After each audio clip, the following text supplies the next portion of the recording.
You can access the entire episode now on our website, forbiddenknowledge.news, Rumble, and all podcast platforms. Now, this is why I love when you come back on my show, because this was very unexpected. This is taking a turn that I wasn't expecting to go to, but I love it. I look at politics, I look at everything we see on the news, all the agendas and operations and ideologies that we're subjected to, and I have to step back, and at the point I'm at in my life right now, most of what I see is theater. It's to elicit emotional reactions, divide humanity in certain ways, and create culture, amongst many other reasons that we are steered in certain directions by the very powerful. That trickles down to what we're viewing on television and then what we're interacting with, especially when it comes to an election year. And I've become extremely jaded when it comes to politics over the past decade, really. I've completely checked out on it. I view it as a soap opera. And maybe I'm wrong having this perspective, but I really don't think paying attention to it at all serves humanity in any way.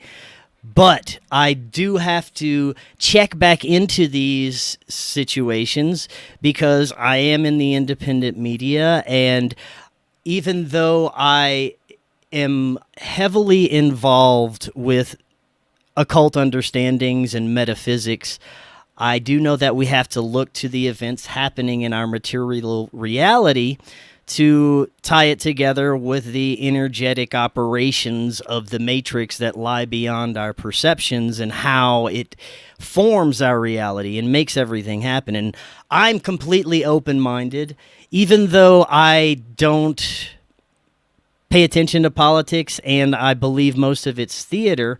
I could change my perspective at any time if I'm presented with evidence that shows me otherwise, that it does matter, that these people are really fighting over the best interest of humanity, and Trump has a true role to play in where we're headed in the future. Now, whether it's theater or not, he's still going to play a role because people become emotionally invested and involved with the whole operation. But again, I could go either way. Now, what you're saying is that the people that are involved with the Trump side of the campaign are Hindus. Is that right? A lot of them, the key positions, yeah. So I'll present it this way to you. Let's talk politics. I used to be really heavily involved in politics, particularly the Republican side, as I was deeply into Christianity. And as an occultist today, my occult training started in my Christianity. As I look back now, I was taught some of the highest occultic rituals that are portrayed to be Christian. They're portrayed to be religious beliefs. So taking that frame, let's move that lens over. Politics is nothing more than you have wizards, and then you have sorcerers, witches. Politics is a spell. That's why people are drawn to it. It is a spell. Today, when you have their convention, the Republicans, consider it a coven of witches. It's a meeting of where people receive this energy, this baptism. And in the spirit realm, nothing as below, so above, that this is where the spirits dance. And you will talk to people who've ever been to these events. You're literally buzzing, and there's a good reason for it. So I look today where politics are concerned, whether it's this one or that one, it's all the same coin. They're all practicing spells, because what is it? They're saying that something that doesn't exist, that's a promise, that they have the magical ability to make it happen. That's calling those things that be not as though they are. That's the highest position of metaphysics, is actually the manipulation of matter, unseen matter. Now, when I was a Christian, I knew very well those principles. I was taught that. I can quote to you today that, faith is calling those things that be not as though they are. How did I know that that was casting a spell? I mean, it's the same thing when you pray, you're channeling. You're not praying, you're channeling to something. So let's get back to the case in hand where politics is concerned. So I observe things now, as I said, in the Western world, particularly here in the United States, it's just been this polarization, right, left, because that's how religion is, right, left, dark, black, So, and it's been primarily one deity that's had the position of power. And the thing about politics, it's like when a skunk has been in the room. You may not be a part of it, but you're going to smell it. And it's going to get on you. That's what politics and religions do.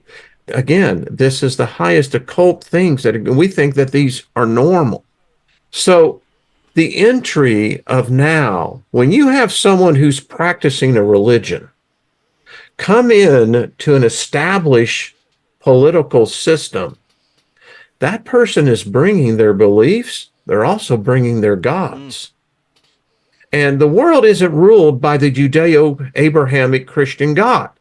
That's a myth. Here in the West, that's what we've been taught to believe by Rome. The fact of it is, the world's ruled by many different gods. And some of the oldest gods are the Hindu gods. They predate the Hebrew God, the Jesus God, by 10,000 years.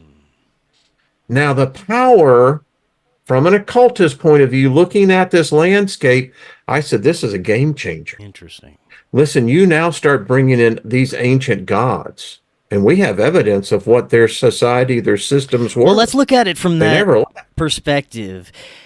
The progressive, the far left side was trying to introduce us into an era that we were merged with technology, and we were worshiping this new god of technology. Now, sure. Well pointed. From what you're saying, it's like there's this battle between the old gods and the new gods, and it's being played out in front of us in this political arena, right? Yeah. The highest form of magic.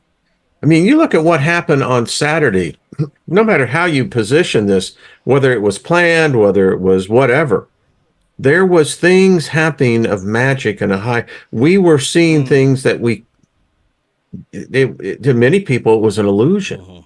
To some, it was a delusion.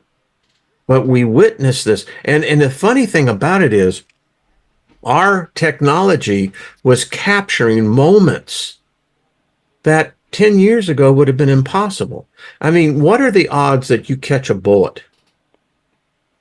Right. I mean, and no matter how you look at it, we know that bullet, again, you and I should be talking about the death of Donald Trump and, what his impact was on American politics. And and for full disclosure, I've met the president. I met Trump back in the days when he was in real estate in Atlantic City, when he was opening up the Taj Mahal, and then met him again at the Trump Towers. So I knew this guy, and my wife and I were heavily involved in politics, and what I learned from that experience, Chris, is that they're using occultic techniques. Politics is nothing more than Dungeons and Dragons. Yeah. That's what it is. You've got these high wizards. Hey, Biden is the same case. I've met Joe Biden. Again, I did work in Delaware and went to Washington, D.C., and it's a true story. The guy literally rode the train every evening, and it was no big deal to see Joe Biden. And now look where history has shined its light on. Now, I'm not saying, the politics, I don't get I don't get involved in down that minutia anymore. What I'm looking at, though, is that we live in a world that is truly more occult than what we could ever imagine. I love this. So this is going to bring a fresh perspective to a question that I've been asking often. Looking back at the events of 2020 and beyond,